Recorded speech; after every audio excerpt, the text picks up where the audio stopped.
নজিরবিহীন বন্যায় ডুবে গেছে গ্রামের পর গ্রাম। যতদূর চোখ যায় শুধুই বন্যার পানি আর পানি, কোথাও উঁচু জায়গা মিলছে না।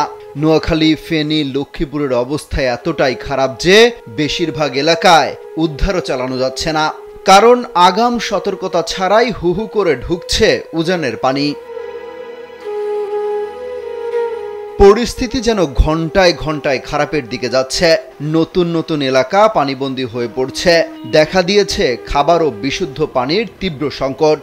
সেই সংকট কমাতে অন্তত ৫০০ টন ত্রাণ পাঠানোর কথা জানিয়েছেন জনপ্রিয় ইসলামিক বক্তা শায়খ আহমদুল্লাহ। তিনি জানান, বুধবার তাৎক্ষণিক ১০ টন খেজুর, ১০ টন চিরা, ৫ টন চিনি, ৫ টন লবণ ও অন্যান্য ত্রাণ সামগ্রী নিয়ে ৩টি ট্রাক ফেনীর উদ্দেশ্যে চলে গেছে। দ্রুতই সেসব মালামাল ৫,০০০ পরিবারের মধ্যে বিতরণ করা হবে বলে জানান তিনি। বলেন, যেহেতু এখন রান্না করার পরিস্থিতি নেই, এজন্য প্রথম ধাপে ৫,০০০ পরিবারকে ২ কেজি খেজুর, ২ কেজি চিরা, ১ কেজি লবণ ও ১ কেজি চিনি করে দেয়া হচ্ছে। এই মুহূর্তে সবচেয়ে বেশি প্রয়োজন উদ্ধার তৎপরতা, যা প্রশিক্ষিত সংশ্লিষ্ট ইকুইপমেন্ট ছাড়া সম্ভব নয়। এই কাজটি বাংলাদেশ সেনাবাহিনী ও নৌবাহিনী সহ অনেকে এরই মধ্যে করছেন।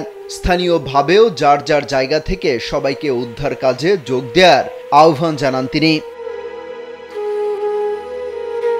বলা হয়, দ্বিতীয় ধাপে আরও ৩৫,০০০ পরিবারের জন্য শুকনো ভারী ত্রাণ সামগ্রীর ব্যবস্থা করা হচ্ছে, যার মধ্যে ৫০০ টন মালামাল কেনার কাজ এরই মধ্যে সম্পন্ন হয়েছে, যার মধ্যে আছে ২০০ টন চাল, ২০,০০০ বোতল তেল, ৩০ টন খেজুর, ৩০ টন চিরা, ৪০ টন ডাল, ২৭.৫ টন লবণ, ১৫ টন চিনি, ২০,০০০ পিস পানির বোতল রয়েছে। এছাড়া ১.৫ লাখ পানি বিশুদ্ধকরণ ট্যাবলেট, মোমবাতি ও দিয়াশলাই প্রস্তুত করা হচ্ছে। এসব মালামাল ঢাকায় প্যাকেজিং হবে শুক্রবার সকাল থেকে।